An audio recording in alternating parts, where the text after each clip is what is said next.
Hi friend, आजचा माझा दिवस खूपच बिझी पण छान गेला. सकाळी उठल्यावर अंघोळ झाल्यानंतर सर्वात आधी माझी स्किन रुटीन केली. त्यानंतर घरातील काही छोटी मोठी कामं होती, ती कामं कंप्लीट केली. पडदे 2-3 दिवस झाले वॉश करून ठेवले होते, पण वेळच मिळत नव्हता. आधी ते काम करून घेतलं, नंतर बाकीची काही छोटी मोठी कामं केली. आज मला एका क्लायंटच्या घरी जायचं होतं. त्यांची हेअरस्टाईल होती, त्यांना लग्नाला जायचं होतं. त्यांचा पण फोन येत होता. मग आधी तिथे गेली, तिथे त्यांना हवी तशी हेअरस्टाईल करून दिली आणि त्यांना अशा पद्धतीचे गजरे लावायचे होते, ते गजरे पण लावून दिले. खूप छान वाटत होते. तुम्ही पण नक्की कमेंट करून सांगा कसे वाटतायत ते. त्याच्यानंतर पुन्हा स्टुडिओमध्ये आले. स्टुडिओमध्ये आज दिवसभर धावपळच होती. भरपूर क्लायंट होते, ते क्लायंट केले. खूप थकवा आलेला होता. पण जेव्हा घरी आली आणि माझी तुळजाची नौटंकी बघितली, तेव्हा माझा थकवा पण निघून गेला.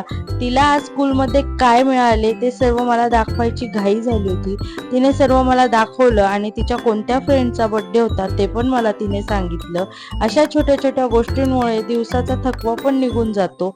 आणि कसा वाटला तुम्हाला माझा मिनी ब्लॉग नक्की कमेंट करून सांगा आणि माझ्या चॅनलला सबस्क्राईब